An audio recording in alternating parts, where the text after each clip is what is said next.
आज के प्रेरक पुष्प भाग 29 में आप सभी श्रोताओं का हार्दिक स्वागत है।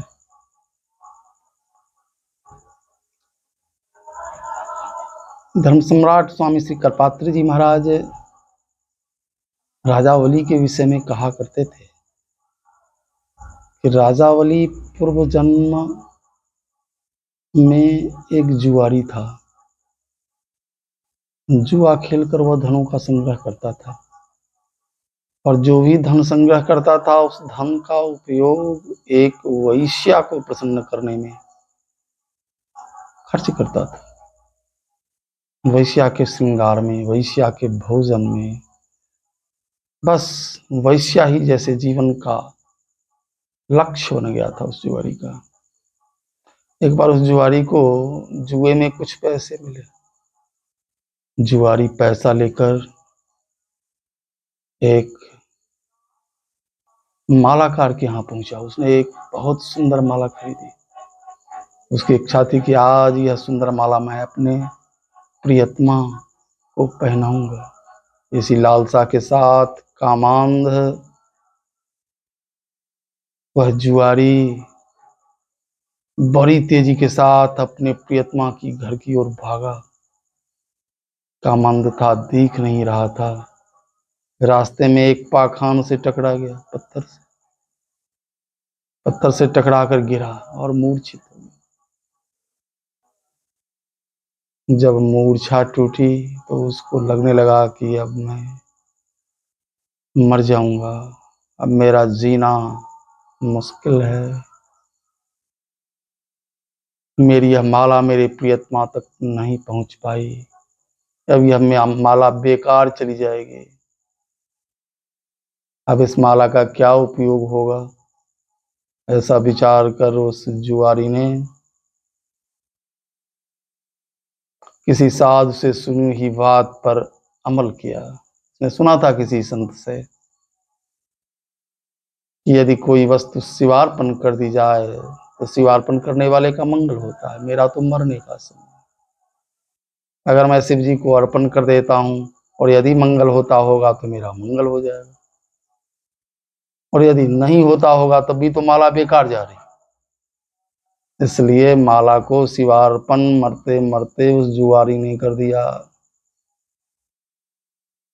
यमराज के दूत उस जुआरी को पकड़कर यमराज के सामने लाए, धर्मराज के सामने।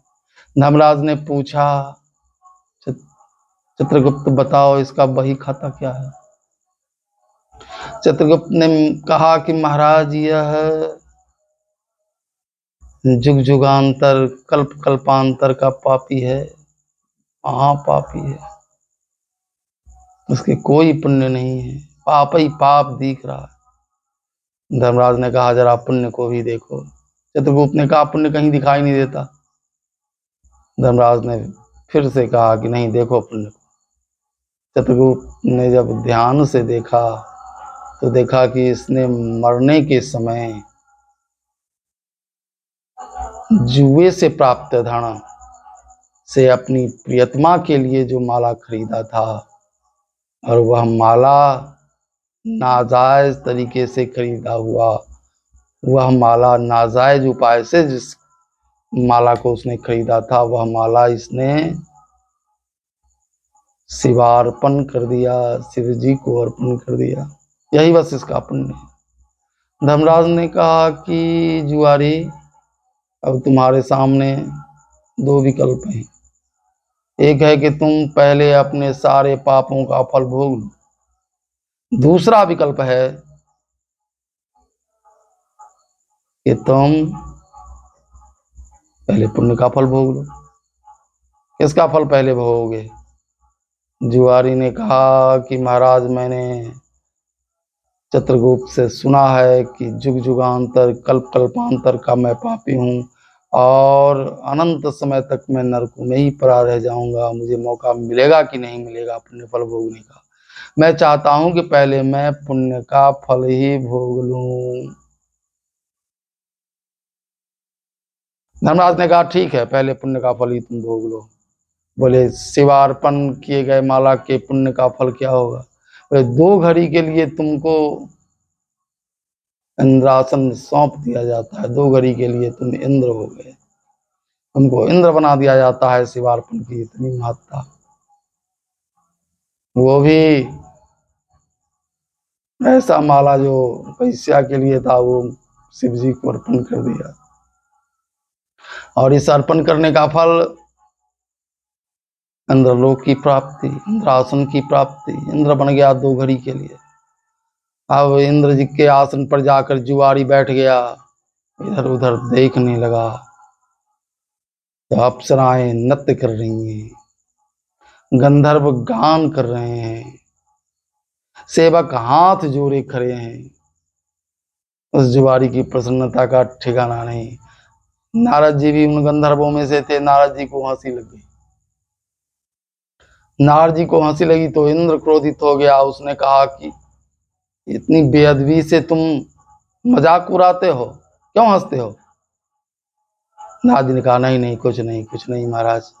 बोले बताओ, कोई बात जरूर है, क्या कारण है तुम्हारे हंसने का? नारद जी ने कहा कि आपको इंद्र के आसन पर बैठा हुआ देखकर मुझे एक श्लोक याद आ गया। आपको देखकर कहा सुनाओ, कौन सा श्लोक है? नारद जी सुनाने लगे। वह श्लोक बड़ा ही प्रेरणादायक है। संदिग्धे संदिग्धो परलोकेपि, यदि परलोक में संदेह हो, संदिग्धे परलोकोपि परलोकेपि कर्तव्यः पुण्य संचयः, तब भी हमें पुण्य का संचय करते रहना चाहिए। संदिग्धे परलोकेपि कर्तव्यः पुण्य संचयः, नास्ति चेन्नास्ति नास्ति चेन्नास्ति नो हानिः, नास्ति चेन्नास्ति, यदि परलोक नहीं हुआ तो इसमें कोई हानि नहीं है। और यदि परलोक है, रस्ते चेन्नास्ति को हतः, परलोक है तो नास्तिक तो मारा जाएगा। आज संदेह की स्थिति में भी इसने पुष्पमाला को शिवार्पण कर दिया, उसका इतना बड़ा फल हो गया, अनंत गुणित फल हो गया कि इंद्र के पद पर तुम आसीन हो। इसी कारण से मैं हंस रहा हूं कि देखिए, संदेह में भी यदि शिवार्पण इसने कर दिया, और नास्तिक को तो विश्वास ही नहीं होता, तो वो तो मारा जाएगा बेचारा। नेत्र ज्ञान चक्षु खुल गए उस जुआरी के। जुआरी ने कहा नारद बाबा, मैं यह इंद्रासन आपको दान करता हूँ। इंद्र के उस सिंहासन पर, उस इंद्रलोक पर तुलसी दल डाल के नारद जी को दान कर दिया। फिर और अन्य ब्राह्मणों को बुलाया, पवित्र आत्माओं को सबको आमंत्रित किया। किसी को ऐरावत हाथी दे दिया, किसी को चिंतामणि दे दी, किसी को कामधेनु गाय समर्पित कर दी। कहा कि ब्राह्मण ले जाओ, खूब दूध पीना।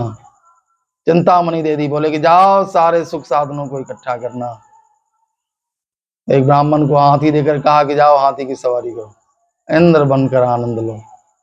इतना सबको सब कुछ दान करता गया, और जो बच गया अमृत का कुंड, उन अमृत के कुंडों को भी बांट चूट के खत्म कर दिया।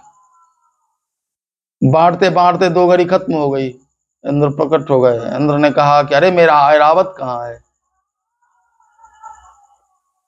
तो नारद जी ने कहा कि जुआरी ने दान कर दिया। तो बोले मेरा वो इंद्रलोक? बोले यह भी इसने दान कर दिया। बोले कामधेनु गाय? बोले यह भी इसने ब्राह्मण को दे दिया। चिंतामणि? बोले चिंतामणि भी दान हो गया। तो क्या बचा? कुछ नहीं। बोले कुछ नहीं छोड़ा, इसने इंद्र लोक का सब कुछ दान में दे दिया। इंद्र बहुत बिगड़े। इंद्र ने कहा कि मूर्ख, 2 घड़ी के लिए राजा बना, सब कुछ दान कर दिया। यमराज भी धर्मराज भी आकर डांटने लगे, मूर्ख, सब कुछ दान करने के लिए तुमको इंद्र बनाया गया था। तो जुआरी ने कहा, मुझे जो करना था वो तो मैंने कर दिया, अब आपको जो करना है आप करिए। मुझको जो करना था वह तो मैंने कर दिया, अब आपको जो करना है वह करिए। धर्मराज विचार करने लगे कि पत्रम पुष्पम फलम तोयम यो माम भक्त्या प्रयच्छति। परमात्मा को यदि कोई पत्ता चढ़ा देता है, फूल चढ़ा देता है, या कोई फल चढ़ा देता है, जल चढ़ा देता है,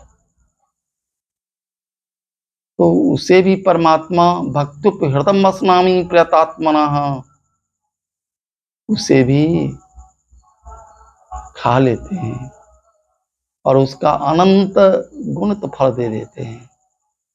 तो फिर इसने इंद्रासन दान कर दिया, कामधेनु दान कर दी, इसने सब कुछ दान कर दिया, इसका तो कोई फल होगा? बोलिए, अब आगे इंद्र ही रहेगा। तो वही जुआरी अगले जन्म में राजा बलि के रूप में जन्म लिया, और राजा बलि के रूप में भी उसने जो कृत्य किया वह एक महान भक्त के कृत्य को दर्शाता है। गुरु के विरोध करने पर भी उसने अपनी सारी संपत्ति, सारा लोक ब्राह्मण को दान कर दिया, वामन भगवान को दान कर दिया, और इतिहास में अमर हो गए। अमर भक्त के रूप में आज भी जाने जाते हैं, लेकिन झूठ का आश्रय नहीं लिया। तो दान की इतनी महिमा है, किया गया दान अनंत गुणित फल देता है। परलोक में श्रद्धा न हो तब भी पुण्य का संचय करना चाहिए। क्यों कि यदि परलोक नहीं है तो भी आस्तिक कोई हानि नहीं है, और यदि परलोक है तो नास्तिक मारा जाएगा। इसलिए राजा बलि के पूर्व जन्म के चरित्र पर विचार करते हुए हमें पुण्य संचय निश्चित रूप से करना चाहिए। जय सीताराम।